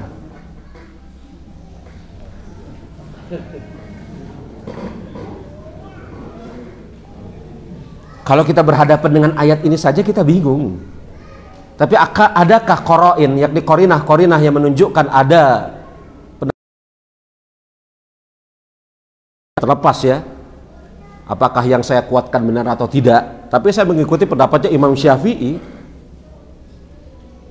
Kenapa? Ketika membebaskan budak harus seorang budak fa'innaha mu'minah, bebaskan dia karena dia itu adalah seorang budak mukmin. Hadis apa itu? Ars. Betul? Jadi berdasarkan hadis ini Imam Syafi'i mengatakan ini menunjukkan yang dibebaskan itu harus budak mukmin. Selain mereka nggak boleh. Nah, tapi sekali lagi ini kan apa? Apakah yang muqayyad itu membatasi yang mutlak atau dua-duanya masing-masing berdiri sendiri gitu loh? yang ini kasusnya ini, yang ini kasusnya ini, atau boleh takhir memilih. Nah itu dia, iya kan? Nah ini coba antum perhatikan ini ya. Al mutlaq bil muqayyad, ya, al mutlaq bil muqayyad, ataukah yang mutlak itu harus diikat dengan yang muqayyad, atau mutlak ya mutlak, muqayyad ya muqayyad, masing-masing takhir gitu loh ya, sesuai dengan kondisi yang memungkinkan atau yang mudah saja ya. Ila anwa mu'arradat wa huwa babul wasi aidan, dan apa, dan kepada cabang-cabang mu'arradat, cabang-cabang, yakni mu'arradat itu apa, kalau mau dikatakan pertentangan yang lain, mutlak muqayyad begitu ya, amkhos, wahia bab wasi aidan, bab ini juga bab yang luas sekali bab ini. Taib ya. Nah ini kita berikan contoh ya di dalam masalah ini ya, yakni yang ke-8.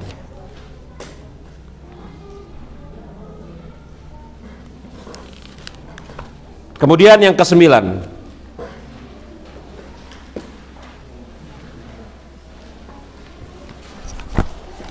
Ya, yang ke-9. Halaman yang ke-31.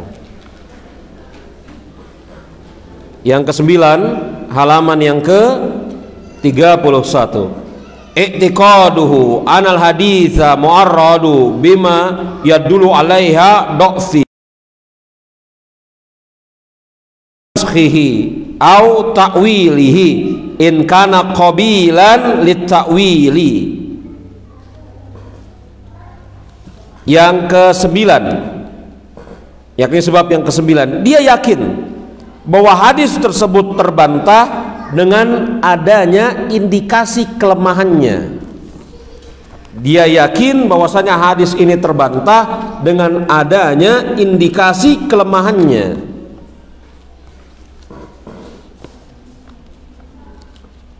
Yakni kelemahan yang ada di dalam hadis tersebut. Takwil. Kalau dia memang bisa ditakwilkan, kalau dia memang bisa ditakwilkan, jadi dia memiliki keyakinan bahwasanya hadis tersebut terbantah dengan adanya indikasi atas kelemahan hadis itu, atau hadis tersebut apa? Naskhahu, telah terhapus hukumnya, au ta'wilahu, hadis tersebut harus dipahami dengan cara pemahaman yang lain. In kana qabilan lita'wili, kalau memang hadis tersebut bisa ditakwil ya.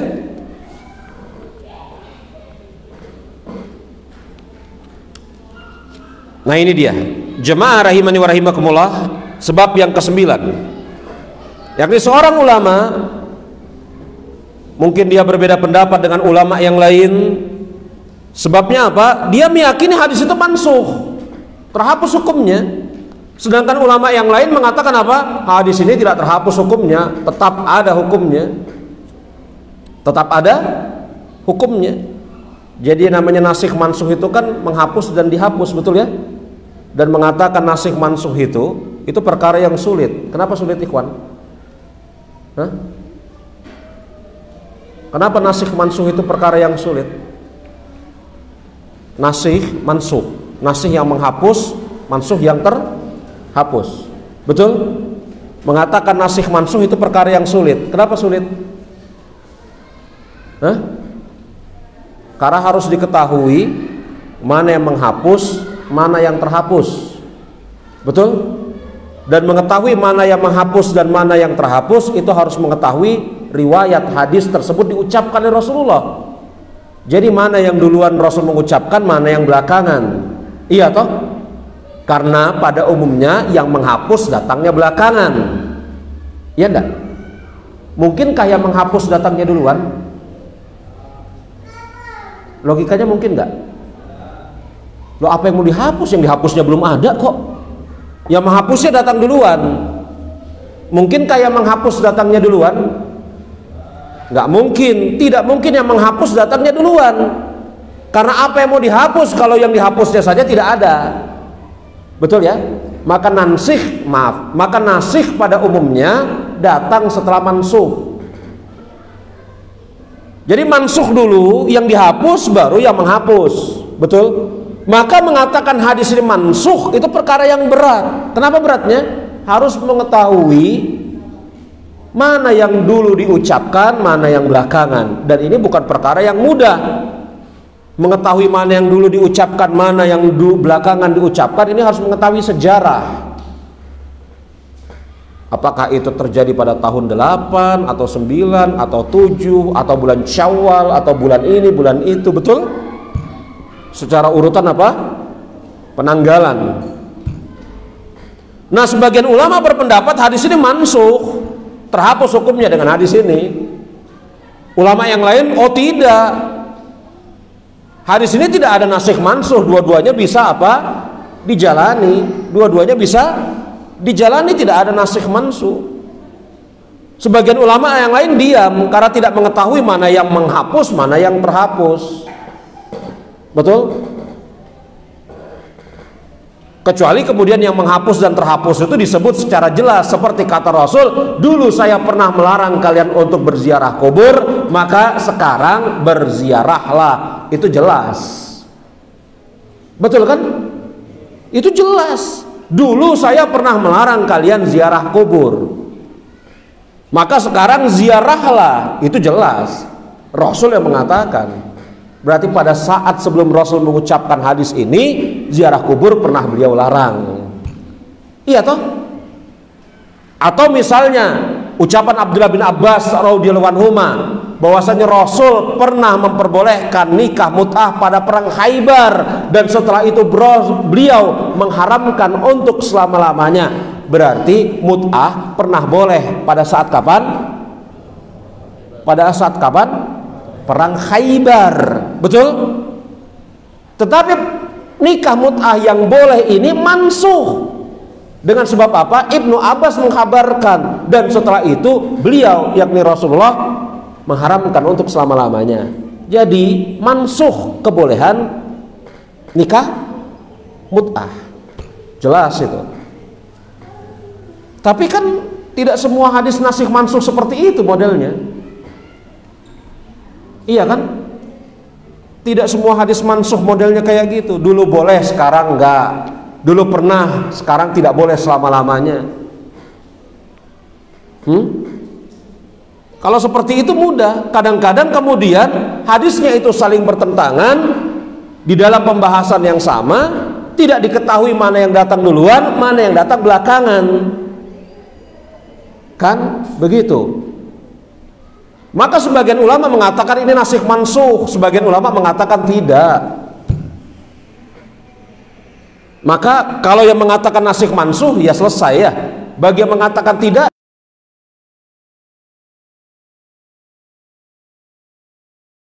persyaratan-persyaratan, keadaan-keadaan tertentu. Kan repot ya. Nasikh mansuh itu repot itu. Betul. Iya.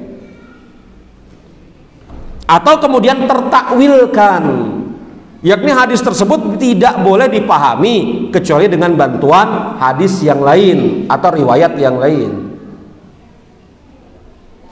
Ya. Jadi contohnya seperti ini, ya. Jadi kalau kita belajar bab fikih muamalah, adanya bab taflis, yakni kepailitan. Usaha, betul? Kemudian dia terjerat hutang, dia tidak mampu menang di pail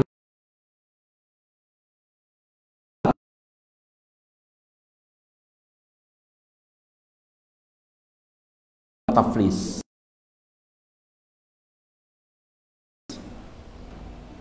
Betul ya? Ya ini bab fikih muamalah, taflis. Kalau dalam bahasa kita apa? Mempailitkan. Sebabnya macam-macam ya, dipilotkan itu sebabnya macam-macam. Yang saya sebutkan tadi hanya salah satu di antara contohnya. Nah, kata-katanya seperti itu, taflis. Tetapi dalam hadis yang lain Rasul mengatakan, tahukah kalian siapa orang yang bangkrut? Apakah orang yang bangkrut di sini artinya orang yang dipilotkan karena dia memiliki hutang? Apa? Hah? Para sahabat awalnya mengatakan, ya Rasulullah, orang yang bangkrut adalah orang yang tidak memiliki harta. Betul? Kata Rasul apa? Bukan. Orang yang bangkrut adalah orang yang memiliki kebaikan, tetapi dia juga memiliki keburukan, kezaliman kepada orang lain. Dan kebaikannya itu kemudian apa? Diberikan kepada orang lain tersebut sampai habis kebaikannya. Andai kata kebaikannya sudah habis dan dia masih memiliki kezaliman, maka kezaliman orang tersebut diberikan kepada dia. Itulah orang yang bangkrut. Inumam muflis, tahukah kalian apa orang yang bangkrut? Tidak boleh dipahami bangkrut Islam maksudnya apa? Pailit. Karena ada indikasi yang memperbolehkan dia di takwil. Betul? Nah, padahal makna bangkrut ya. Orang yang apa? Jatuh miskin. Takwilkan makna bangkrut bukan begitu kata Rasulullah. Ini sudah dibahas di sebab-sebab pertama, betul? Atau kemudian dia meyakini hadis tersebut mansukh hukumnya, atau kemudian hadis tersebut memang bisa sebagai takwil. Cuman kan permasalahannya, mengetahui takwil dari suatu hadis tidak semua ulama mampu. Iya toh? Betul enggak? Hah? Coba bayangkan, ya. Bayangkan ya, tidak semua ulama mampu. Makanya di sana ada takwil mukhalafatul hadis, takwil dari hadis-hadis yang bertentangan. Ini tulisannya Imam Ibnu Qutaibah. Ini kata Ibnu Taimiyah Syekhul Islam rahimahullahu taala seperti itu. Ya. Kemudian Ibnu Taimiyah mengatakan selanjutnya, wa hadza nau'an. Ini ada dua hal. Ini kita dikit lagi zuhur ya. Jam berapa zuhur? Hah?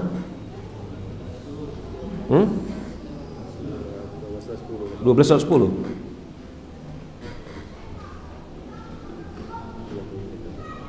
menit lagi. Taib, kita hentikan sampai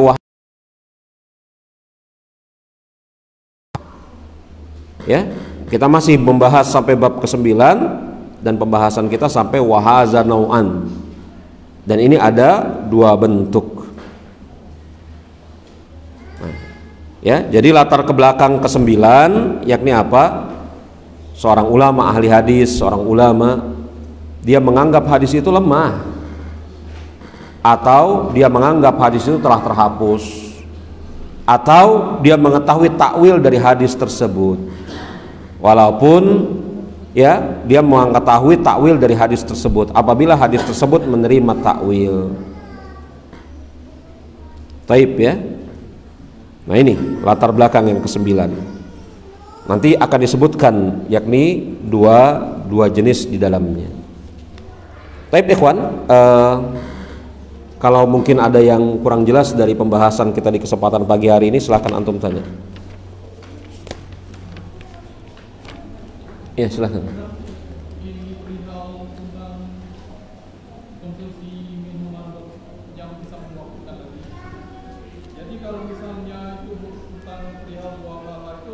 Apa? Perihal apa? Muamalah. Oh, buah pala.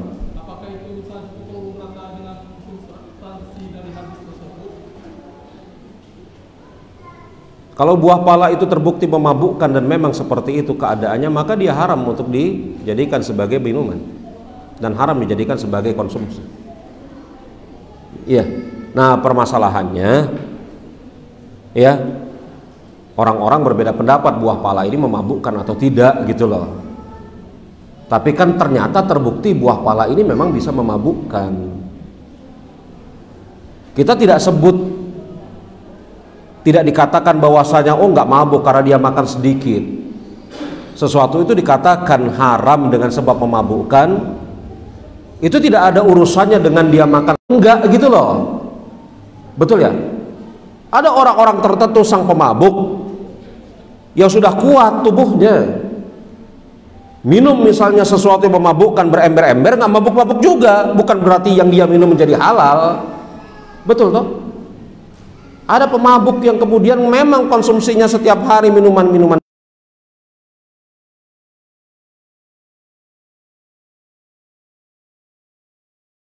jadi halal bagi diri dia. Maka pengharaman khamar itu bukan dengan sebab apakah orang yang mengkonsumsinya mabuk atau tidak. Khamarnya itu sendiri. Begitu ya. Jadi permasalahannya mengkonsumsi buah pala itu boleh atau tidak. Yang harus dipastikan apakah secara zat buah pala itu memabukkan. Kalau jawabannya iya, maka nggak boleh. Ada lagi? Makanya banyak fatwa ulama yang mengatakan nggak boleh. Baik, ada lagi jemaah?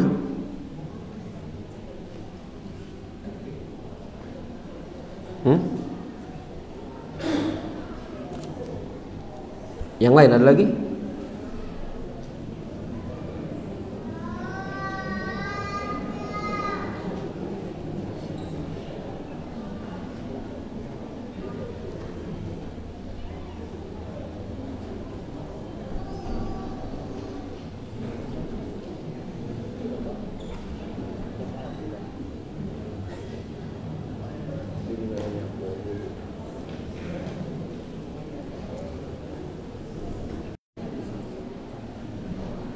Ada?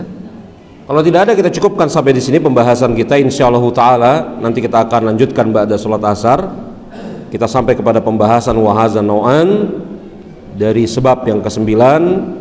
Kita tutup dengan mengucapkan subhanakallahumma wa bihamdika asyhadu an la ilaha illa anta astaghfiruka wa atubu ilaik wa akhir da'wana alhamdulillahirabbil alamin. Assalamualaikum warahmatullahi wabarakatuh.